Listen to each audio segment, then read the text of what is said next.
అందరికీ నమస్తే. Digital stories కి స్వాగతం. ఈ రోజు మనం వినబోయే కథ థీమ్ తప్పు చేశాను, వాడే లేకపోతే ఈ నరకం ఉండదు కదా. రచయిత్రి పోల్కంపల్లి శాంతాదేవి గారు రాశారండి ఈ కథని. ఇంకా కథలోకి వెళ్ళిపోదామా. ఆ రోజు సాయి సేవాశ్రమం నిర్వహిస్తున్న స్కూలు వార్షికోత్సవం ప్రోగ్రాం ఆశ్రమం ఆవరణలోనే జరుగుతుంది. ఆటల పోటీల్లో గెలుపొందిన పిల్లలకు, క్లాస్లో ఫస్ట్ వచ్చిన పిల్లలకు, వ్యాసరచనల్లో గెలుపొందిన వాళ్లకు సేవాశ్రమం నిర్వాహకుల చేత మెమోంటోలు, బహుమతులు ఇప్పించిన తర్వాత ఉత్తమ ఉపాధ్యాయునిగా ఎన్నికైన అరుణను వేదిక మీదకు పిలిచి అభినందించి శాలువా కప్పి మెమోంటో అందచేసి ఆమెను సభకు పరిచయం చేశారు. శ్రీమతి అరుణ మా ఉపాధ్యాయుల్లో మణిపూస వంటిది.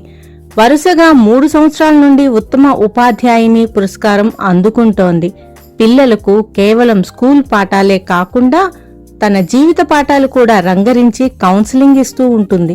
ఖాళీ సమయాల్లో మా సేవా సదన్లో పనిచేస్తూ పిల్లలకు కావలసిన సేవలు అందిస్తూ వాళ్లకు ప్రియమైన అక్కగా, అమ్మగా ఉంటుంది.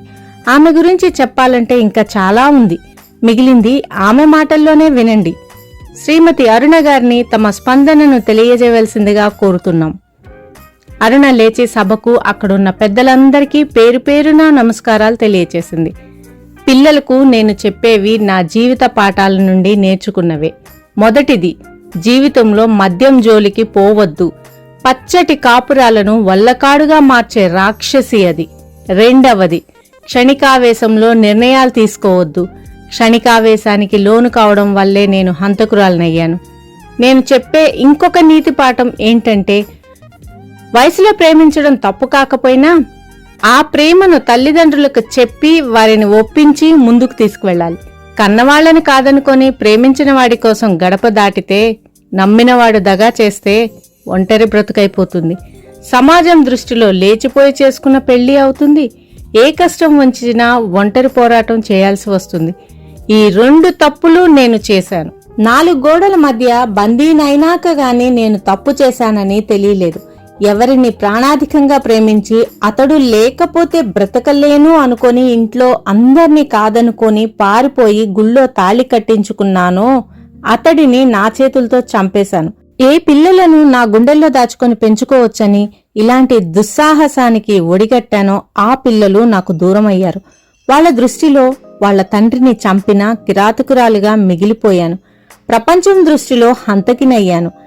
నా పంచప్రాణాలు నువ్వేనని చెప్పిన నా భర్త, నన్ను ప్రాణమెత్తుగా ప్రేమించిన నా భర్త, నాకు 2 పిల్లలు పుట్టే వరకు నన్ను అపురూపంగా చూసుకున్న నా భర్త నిన్ను చంపేసి నేను జైలుకెళ్తానే అనే స్థితికి వచ్చాడంటే తాగుడుకు బానిస కావడం వల్లే. మనిషిని రాక్షసుడిగా మార్చే ఆ మద్యానికి లైసెన్స్ ఇచ్చి పీకల దాకా తాగి మృగంలా మనుషుల మధ్య విచ్చలవిడిగా తిరగమని ఎందుకు వదిలిపెట్టింది ప్రభుత్వం? ఆదాయం కోసం ప్రభుత్వం ఏమైనా చేయవచ్చా? అమ్మా నాన్నలకు మేం 3 ఆడపిల్లలం. నేను ఆఖరిదాన్ని. నేను 10th క్లాస్కి వచ్చేసరికి మా అక్కలు 2కి పెళ్లిళ్ళయ్యి అత్తగారిళ్లలో కాపురాలు చేసుకుంటున్నారు. మా నాన్న రెవెన్యూ ఆఫీస్లో అటెండర్. నాన్న జీతం చిన్నది కావడం వల్ల అమ్మ పొదుపుగా ఇల్లు నడిపేది. బస్తీలో 2 గదుల సొంత ఇల్లు ఉండేది మాకు. మా బస్తీలోనే రమేష్ వాళ్ల ఇల్లు ఉండేది. నేను స్కూల్కి వాళ్ళ ఇంటి ముందు నుండే వెళ్లేదాన్ని. ఉంగరాల జుట్టుతో అందంగా స్టైల్గా ఉండేవాడు రమేష్. ఆటో నడిపేవాడు. అతడు కనిపిస్తే చాలు కన్ను తిప్పుకోకుండా చూసేదాన్ని. నేను ఇష్టపడుతున్నానని అర్థమై అతడు చూసేవాడు. నేను ఇంటర్ సెకండ్ ఇయర్కి వచ్చేసరికి మా మధ్య మాటలు కలవడం, నా ఎగ్జామ్స్ అయ్యేసరికి పెళ్లి చేసుకోవాలన్న నిర్ణయానికి రావడం జరిగిపోయింది. ఇంట్లో ఎలా చెప్పాలా అని తర్జన భర్జన పడే సమయంలో మా ఇంట్లో మా ప్రేమ వ్యవహారం ఎలాగో తెలిసిపోయింది. 2 కులాలు వేరు కావడంతో మా పెళ్లికి మా 2 ఇళ్లలో ఒప్పుకోలేదు. అమ్మ అయితే నన్ను బాగా కొట్టింది కూడా. ఎంతో మర్యాదగా నడుచుకునే మీ అయ్యకు తలవంపులు తెచ్చావని తిట్టింది. డిగ్రీ చదివిద్దామనుకున్న నాన్న చదువు మాన్పించాడు. ప్రేమ దోమ అంటూ పిచ్చి వేషాలు వేస్తున్నానని మా అక్కలకు ఫోన్ చేసి పిలిపించి నాకు బుద్ధి చెప్పించడమే కాదు, నాకు సంబంధాలు చూడమని కూడా చెప్పాడు. ఇంటి నుండి బయటికి పోకుండా అమ్మ కావలి కాయడం మొదలుపెట్టింది. నాకేం చేయాలో పాలుపోలేదు. ఒకరోజు మధ్యాహ్నం అమ్మ పడుకున్నప్పుడు రమేష్ స్నేహితుడు వచ్చాడు. అమ్మవారి గుళ్ళో పెళ్లికి అన్ని ఏర్పాట్లు జరిగాయని తను పంపించిన ఫ్రెండ్తో వచ్చేయమని కబురు పంపించాడు రమేష్. వెనక ముందు ఆలోచించలేదు. కట్టు బట్టలతో రమేష్ ఫ్రెండ్ వెంట వెళ్ళిపోయాను. కని పెంచిన వాళ్లను మోసం చేసి పోతున్నానన్న ఆలోచన అస్సలు రాలేదు. లేచిపోయి పెళ్లి చేసుకుంటే కన్న కడుపులు రగిలిపోతాయన్న దిగులు కలగలేదు. రమేష్ నావాడైతే చాలు అనుకున్నాను. గుళ్ళో బ్రాహ్మణ్తో సహా అన్ని ఏర్పాట్లు చేసి నా కోసం ఎదురు చూస్తున్నాడు రమేష్. అతడి స్నేహితులు కూడా 3-4 ఉన్నారక్కడ. వాళ్ళ సాయం వల్లే ఈ ఏర్పాట్లు జరిగాయని చెప్పాడు రమేష్. ఒక స్నేహితుడి భార్య కూడా వచ్చింది నన్ను పెళ్లి కూతురుగా అలంకరించి పెళ్లిపీట్ల మీద కూర్చోపెట్టడానికి. అరగంటలో మా పెళ్లి తంతు ముగిసింది. నా మెడలో పసుపు తాడు పడింది. అందరం వెళ్లి హోటల్లో భోజనాలు చేశాం. ఆ రాత్రి ఒక స్నేహితుడి ఇంట్లోనే మా ఫస్ట్ నైట్ గడిచిపోయింది. ఉదయం అక్కడే స్నానాలు చేశాక నన్ను వాళ్ళ ఇంటికి తీసుకెళ్లాడు రమేష్. మమ్మల్ని చూడగానే వాళ్ళమ్మ మహంకాళి అవతారం ఎత్తింది. ఎవరికీ చెప్పకుండా కులంకాని పిల్లని పెళ్లి చేసుకుని తీసుకొచ్చాడని కోపంతో నోటికొచ్చినట్లు తిట్టి బయట నుండి బయటకే పంపించేసింది. వేరే గల్లీలో ఒక చిన్న ఇంటిలో మా కాపురం మొదలైంది. ఆటో అద్దెకు తీసుకుని నడిపేవాడు రమేష్. ఎలాగైనా కొంత డబ్బు కూడబెట్టి సొంతానికి ఆటో కొంటే డబ్బులు బాగా మిగులుతాయి అనేవాడు. భవిష్యత్తు గురించి ఎన్నో కలలు కనేవాడు. మనం ఆర్థికంగా పైకొచ్చిన రోజు ఇప్పుడు మనల్ని వెళ్లగొట్టిన వాళ్ళందరూ నీళ్లున్న మడుగులోకి కప్పలు చేరినట్లుగా మన చుట్టూ చేరతారు అనేవాడు వేమన పద్యం చెప్పి. ఇంటి అద్దె, ఆటో అద్దె పోగా మిగిలిన డబ్బుతో నన్నెంతో అపురూపంగా చూసుకునేవాడు. తన ఖర్చులకు కొంత డబ్బు జేబులో పెట్టుకుని మిగతా డబ్బు ఇంట్లోనే ఉంచేవాడు. నేను ఏం ఖర్చు పెట్టుకున్నా అడిగేవాడు కాదు. పెద్దోడు నా కడుపులో పడ్డప్పుడు రమేష్ నన్ను ఎంత అపురూపంగా చూశాడో చెప్పలేను. ఇలాంటప్పుడు మన దగ్గర మీ అమ్మో మా అమ్మో ఉండాలి, కానీ మనకు అవకాశం లేదు. నాకు నువ్వు, నీకు నేను. నేనే నీకు అత్త అమ్మ దగ్గర లేని లోటు తీర్చాలి. కడుపుతో ఉన్నప్పుడు ఏవేవో కోరికలు ఉంటాయంట కదా, అవి తీరితేనే పొట్టలో పాప ఆరోగ్యంగా పెరుగుతుందట. చెప్పు, నీకేమేం కావాలి, మొహమాట పడొద్దు అనేవాడు. 2 ఏళ్లలో నాకు మరో బాబు పుట్టాడు. వాడి జాతకం ఎంత దురదృష్టకరమైనదో కానీ అప్పటి నుండి నాకు కష్టాలు ప్రారంభమయ్యాయి. రమేష్ తాగుతాడని నాకు పెళ్లైన రోజే తెలిసింది. ఆర్డర్ ఇచ్చి మందు సీసాలు తెప్పించడం చూసి నీకు తాగే అలవాటుందా అని అడిగాను భయంగా. మన పెళ్లైన శుభ సందర్భాన్ని పురస్కరించుకొని మా ఫ్రెండ్స్ కి పార్టీ ఇవ్వద్దా? వాళ్ళు నా కోసం ఎంత చేశారు? వాళ్ళ కంపెనీ ఇవ్వడానికి తాగుతున్నాను గాని తాగుడు నాకు అలవాటు కాదు అన్నాడు. అప్పుడప్పుడు తాగి వచ్చేవాడు. ఫ్రెండ్స్ పార్టీ ఇచ్చారు, తాగాల్సి వచ్చింది అనేవాడు. రోజులు గడుస్తున్న కొద్దీ రమేష్ తాగి రావడం ఎక్కువైంది. దాంతో పాటే ఇంట్లోకి డబ్బులు ఇవ్వడం తగ్గింది. ఇద్దరి మధ్య తగవులు ప్రారంభమయ్యాయి. నేను తిట్టడం, అతడు కొట్టడం. ఒకరోజు తాగిన మబ్బులో యాక్సిడెంట్ చేశాడు. ఎవరిదో కొత్త కారుకు ఆటో గుద్దేశాడట. జరిగిన డ్యామేజ్ కి కారాయన ఉగ్రుడైపోయి బూటుకాళ్లతో తన్ని పోలీసులకు పట్టించాడు. తాగి ఆటో నడిపినందుకు పోలీసులు కేసు పెట్టారు. స్నేహితులు తలా కొంత డబ్బు వేసుకుని బెయిల్ మీద బయటకు తీసుకొచ్చినా అతడు మారలేదు. తాగి ఆటో నడుపుతాడని పేరు రావడంతో ఎవరో ఆటో అద్దెకివ్వడం లేదు. పిల్లలు పస్తులు, నాకు పస్తులు. రమేష్ ఏ స్నేహితుడో పెట్టిస్తే తింటున్నాడు, లేదా వాళ్ళ అమ్మ దగ్గరికి వెళ్లి తిని వస్తున్నాడు. వాళ్ళు కలిసిపోయారు, కానీ నేనే అత్తింటికి పుట్టింటికి దూరమై ఒంటరినయ్యాను. తన పరువు తీశానన్న కోపం నాన్నకు ఇన్నాళ్ళైనా పోలేదు. మనుమలను చూడాలని, నన్ను తీసుకుపోయి పుట్టింటి సారె పెట్టాలని ప్రాణం కొట్టుకుపోతున్నా అమ్మను నాన్న రానివ్వలేదు. కన్నవాళ్లను గడ్డిపరకల్లా వదిలేసిపోయింది కదా, దానికి లేని ప్రేమ మనకెందుకు? నువ్వు దాన్ని ఇంటికి తీసుకొస్తే నన్ను చంపుకు తిన్నంత ఒట్టు అని ఒట్టు పెట్టాడట నాన్న. మా ఇంటి పక్కన ఉండే నా చిన్ననాటి స్నేహితురాలు కలిసినప్పుడు చెప్పింది. నాన్న అన్నమాట నిజమే కదా. 3 చిన్నదాన్నని నా బుజ్జి తల్లి, నా బంగారు తల్లి అని ముద్దు చేసేవాడు. నన్ను బుజ్జి అని పిలిచేవాడు. వాళ్ళ ప్రేమను కాదనుకొని రమేష్ని నమ్ముకొని వచ్చేశాను. నాకు రమేష్ ఒక్కడుంటే చాలనుకున్నాను. కొట్టినా తిట్టినా ప్రేమ చూపినా రమేష్ ఒక్కడే కదా నాకు. రమేష్ తాగని రోజు నాతో పిల్లలతో ఎంతో మంచిగా ఉండేవాడు. నన్ను పిల్లల్ని సినిమాలకి షికార్లకి తిప్పేవాడు.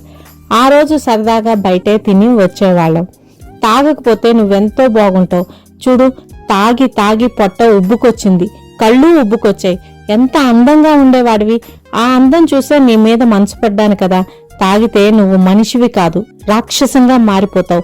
మనకిద్దరు పిల్లలు ఉన్నారు, వాళ్ళని చదివించుకోవాలి కదా. వచ్చిన పైసలని తాగుడుకు పెడితే సంసారం ఏం కావాలి? అందర్నీ కాదనుకొని వచ్చి పెళ్లి చేసుకున్నందుకు నన్ను అన్యాయం చేస్తావా? నువ్వు తాగుడు జోలికి పోవద్దు అని ఎంతో నచ్చ చెప్పేదాన్ని. ఇక తాగనని చేతిలో చెయ్యేసి చెప్పేవాడు. అంతే, 1-2 రోజులు మళ్ళీ యథావిధిగా తాగి వచ్చేవాడు.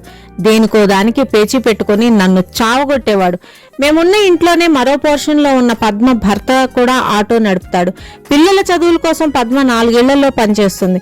కన్న తల్లివి పిల్లలకి తిండి పెట్టక చంపుకుంటావా ఏంది అంటూ నన్ను తీసుకుపోయి 2 ఏళ్లలో పనికి పెట్టింది. ఇలా పనికి కుదిరానని తెలిసి నా పరువు తీస్తావా అంటూ ఆ రోజు తన్నులే తన్నులు. రాత్రి వాడికి భోజనం పెట్టకపోయినా నాకు తన్నులు. ఉంటే కదా పెట్టేది. ఏ 4 రోజుల కిందనో ఇచ్చిన 1000 రూపాయలు అప్పుడే అయిపోయాయా అంటూ గొడవ పెట్టుకునేవాడు, కొట్టేవాడు. ఎవరో సేట్ దగ్గర ట్రాలీ నడపడానికి నెల జీతం మీద కుదిరాడు. తాగుడు మాత్రం మానలేదు. రాత్రికి రోజు నేను కావాల్సిందే. సారా కంపు కొట్టే ఆ మనిషిని చేరనవ బుద్ధి కావడం లేదు. తాగిన మత్తులో కావలించుకోవడం తప్ప ఆ ప్రేమ, అనురాగం ఎప్పుడో అతడి నుండి దూరం అయిపోయాయి. తాగడం మానేస్తే తప్ప నన్ను ముట్టుకోవద్దు అంటూ దగ్గరికి రానివ్వడం లేదు. ఆ వాసనకు కడుపులో తిప్పుతోంది. నన్ను కావలించుకొని పడుకుంటే తప్ప నిద్ర రాదనే దానివి ఇప్పుడు నన్ను దూరం పెడుతున్నావంటే ఎవరి దగ్గర పడుకుని వస్తున్నావే? ఇళ్లల్లో పనిచేస్తున్నది అందుకేనా? రంకు మరిగావు కదా. కొట్టడానికి చేతులు కాళ్ళు సరిపోవన్నట్లుగా ఇంటి ముందు వేప చెట్టు కొమ్మ విరిచి తెచ్చి కొట్టాడు. కొట్టిన చోటల్లా కర్రు కాల్చి ఒత్తినట్టుగా వాతలు తేలుతున్నాయి. నా అరుపులకు పిల్లలు లేచి ఏడవడం మొదలు పెట్టారు. పెద్దోడు అమ్మను కొట్టకు అంటూ అడ్డొస్తే వాడికి పడ్డాయి దెబ్బలు. ఆ దెబ్బలకు వాడికి జ్వరం వచ్చింది. రాత్రి అయ్యిందంటే గజగజ వణికిపోయే పరిస్థితి తెచ్చాడు నాకు. ఒళ్ళంతా దెబ్బలతో కమిలిపోయింది. ఇక వీడు మారడు. నాకు ఈ తన్నులు నరకం తప్పదు. భరించే ఓపిక లేదు. వదిలేసిపోదామంటే ఈ పిల్లల్ని ఎట్లా సాక్కోవాలి? ప్రేమించి పెళ్లి చేసుకున్నందుకు శాస్తి బాగా జరిగిందని అందరూ నన్ను చూసి నవ్వరా? నేను చస్తే ఈ బాధలన్నీ ఉండవు కదా అనుకున్నాను. తాగి చావడానికి ఒకనాడు పురుగుల మందు కూడా తెచ్చుకున్నాను. కానీ పిల్లల ముఖం చూస్తే చావు బుద్ధి కాలేదు. నేను చస్తే నా పిల్లల్ని ఎవరు చూస్తారు? రోడ్లు పాలవుతారు కదా. 2 పిల్లలు ఆకలికి తట్టుకోలేక ఏ చెత్త కుప్పల మీదనో ఎంగిళ్లు ఏరుకొని తినే దృశ్యం నా కళ్ల ముందు కదిలి ఆత్మహత్య ఆలోచన మనసులోకి రానేయకూడదనుకున్నా. ఎంత కష్టమైనా నా పిల్లల కోసం బ్రతకాలి అనుకున్నాను. ఆ రోజు ఎంత రాత్రైనా నాకు నిద్ర పట్టలేదు. ఎటు మళ్లీ పడుకున్నా దెబ్బలు ఒరుసుకుపోయి పడుకోనివ్వడం లేదు. ఆ రోజు నాకు రమేష్ కు పెద్ద గొడవే జరిగింది. నేను పనిచేసే ఇంటి వాళ్ళు ఆ రోజే నెల జీతం ఇచ్చారు. తాగడానికి ఆ డబ్బు ఇమ్మని వేధింపులు మొదలు పెట్టాడు. నా పిల్లలకు పట్టెడు మెతుకులు పెట్టుకుందామని రెక్కలు విరుచుకుంటున్నాను. నువ్వు కష్టం చేసుకున్నది తాగి తందనాలాడింది చాలదా? నేనివ్వను, మొండిగా ఎదిరించాను. ఫలితం వాడి చేతుల్లో ఒళ్ళు వాచిపోయింది. కొట్టి కొట్టి నన్ను బూతులు తిట్టుకుంటూ బయటికి వెళ్లిపోయిన వాడు రాత్రికి ఫుల్లుగా తాగి వచ్చాడు. ఒళ్ళంతా సలుపుతోంది. కమిలిన దెబ్బల వల్ల ఎటూ పడుకోలేకపోతున్నాను. నన్ను శారీరకంగా మానసికంగా ఇంత బాధ పెట్టి వాడు మాత్రం హాయిగా నిద్రపోతున్నాడు. అంతెత్తు బాణ పొట్ట వేసుకొని. వాడే లేకపోతే రోజు ఈ నరకం ఉండదు కదా. 4 ఇళ్లలో పని చేసుకుని నా పిల్లలను సాక్కుంటాను, చదివించుకుంటా. నా బ్రతుకు నేను బ్రతుకుతా. నన్ను ప్రేమగా చూసుకునే రమేష్ ఎప్పుడో చచ్చిపోయాడు. ఉన్నది తాగుడు భూతమే. ఆ భూతాన్ని అంతం చేస్తే తప్ప నేను బ్రతకను. నా పిల్లలకు నేను ఉండాలంటే వాడు చావాలి. నా పిల్లల వైపు చూశాను. పసి మొగ్గలు అమాయకంగా నిద్రపోతున్నారు. నేనింకా ఎక్కువ ఆలోచించలేదు. తిండి తీసుకున్నాను. నోరు తెరుచుకుని నిద్రపోతున్న రమేష్ ముఖం మీద అధాటున అదిమాను. నిజానికి నేనంత బలమైన దాన్ని కాదు. వాడు విదిలించుకొని లేస్తే నా పీక పట్టుకుని నన్నే చంపేసేవాడు. కొద్దిగా కాళ్ళు చేతులు కొట్టుకున్నాడే గాని పెద్దగా ప్రతిఘటించలేదు. తాగిన మైకంలో తన మీద హత్యా ప్రయత్నం జరుగుతుందని తెలియకుండానే ప్రాణం పోయింది. ముక్కు దగ్గర వేలుంచి చూశాను, కదిలించి చూశాను. ప్రాణం పోయిందని నిర్ధారణ అయింది. రోజూ నన్ను చిత్రహింసలు పెట్టేవాడి పీడ విరగడైందని తేలికపడ్డంత టైం పట్టలేదు. ప్రాణప్రదంగా ప్రేమించి పెళ్లి చేసుకున్న నా భర్తనే నా చేజేతులా చంపుకున్నానన్న వాస్తవం నా కళ్ల ముందు నిలిచింది. పెళ్లైన రోజులు గుర్తుగా ఆగసాగాయి. ఇప్పటికీ వాడు తాగని రోజు నా మీద పిల్లల మీద చూపించే ప్రేమ గుర్తొచ్చి లోపల నుండి దుఃఖం తన్నుకు వచ్చింది. తెల్లవారింది. పిల్లలు లేచి నాతో పాటు ఏడవడం మొదలుపెట్టారు. ఇరుగు పొరుగు వచ్చారు. ఫుల్లుగా తాగొచ్చి పడుకున్నాడని, నిద్రలోనే చనిపోయాడని చెప్పాను. మా అత్త వాళ్ళింటికి వెళ్లి ఎవరు చెప్పారో గాని వాళ్ళు పరిగెత్తుకు వచ్చారు. మా బావ బెదిరించాడు.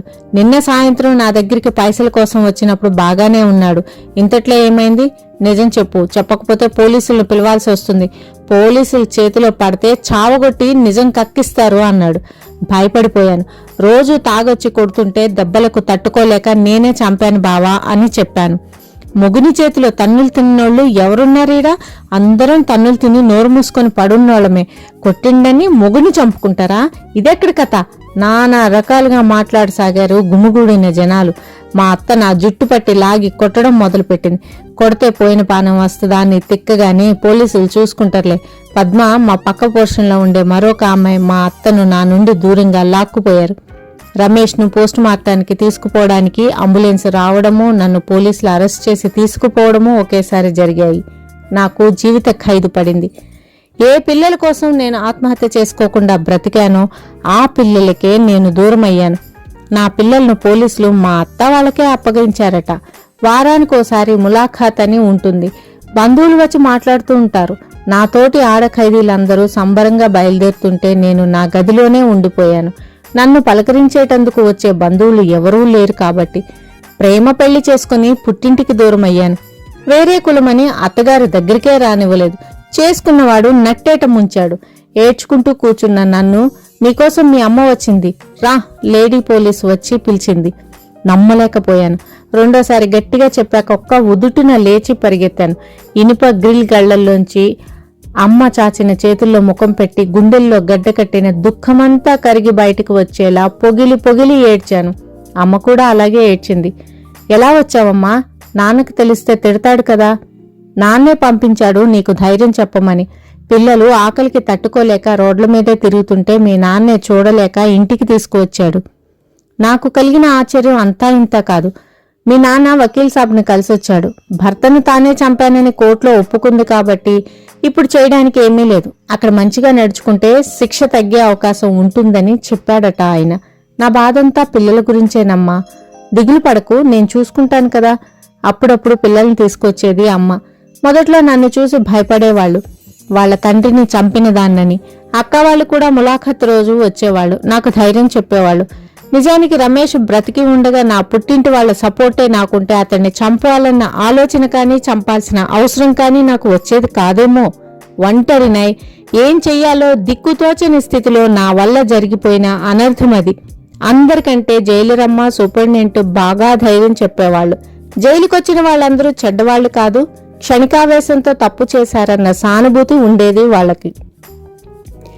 లైఫ్ శిక్ష పడిందని కుంగిపోకండి, మీ సత్ప్రవర్తనతో శిక్ష తగ్గే అవకాశం ఉంది అని ధైర్యం చెప్పేవాళ్ళు. ఎన్నో మంచి విషయాలు వాళ్ల వల్ల నేను తెలుసుకున్నాను. ఇక్కడ నాలాగే క్షణికావేశంతో హత్య చేసి వచ్చిన వాళ్ళు ఉన్నారు. దొంగసారా అమ్మి పట్టుబడి వచ్చిన వాళ్ళు ఉన్నారు. కరడుగట్టిన నేరస్తులు ఉన్నారు. విడుదలైన ప్రతిసారి మళ్లీ నేరం చేసే అత్తగారింటికి వచ్చినంత హాయిగా జైల్లోకి వచ్చేవాళ్లు ఉన్నారు. జైలు జీవితం నాకు చాలా నేర్పించింది. నా అమాయకత్వం వదిలింది. బయటకు వెళ్లే అవకాశమే వస్తే నేను మాత్రం మళ్లీ జైలు ముఖం చూసే పరిస్థితి తెచ్చుకోను అనుకునేదాన్ని. నా మనస్సు ఎప్పుడూ నా పిల్లల గురించే ఆలోచించేది. 7 ఏళ్ల తర్వాత నన్ను విడుదల చేశారు. అక్కడున్న 7 సంవత్సరాల్లో జైళ్ల పద్ధతి ప్రకారం టైలరింగ్, బేకరీ, చాక్ పీసుల తయారీ వంటివన్నీ నేర్పించారు నాకు. నేను ఇంటర్ వరకు చదివి ఉండటం వల్ల డిగ్రీ పూర్తి చేయించారు. బయటికి వచ్చాక అసలు సమస్య ప్రారంభమైంది.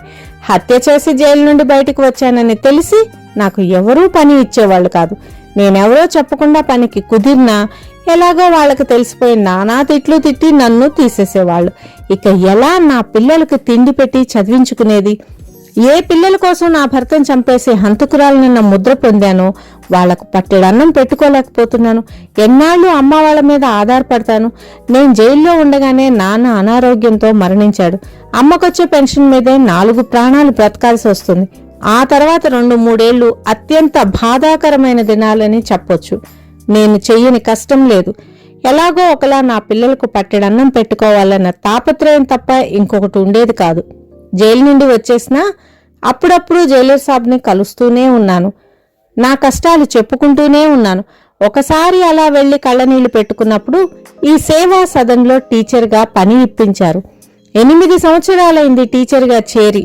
ఇక్కడ నా ప్రవర్తన ఎలా ఉందో, టీచర్గా నా విధిని ఎలా నిర్వహించానో అందరికీ తెలుసు. పిల్లలకి నేను చెప్పే మంచి మాటలు నా జీవితంలో నేను నేర్చుకున్న పాఠాలే. నా మాటలు ముగిశాయి సభికుల కరతాళ ధ్వనుల మధ్య. ఫ్రెండ్స్, ఈ కథ ఇంతటితో సమాప్తం. తిరిగి మరొక మంచి కథతో నెక్స్ట్ వీడియోలో కలుద్దాం. Thank you very much for listening.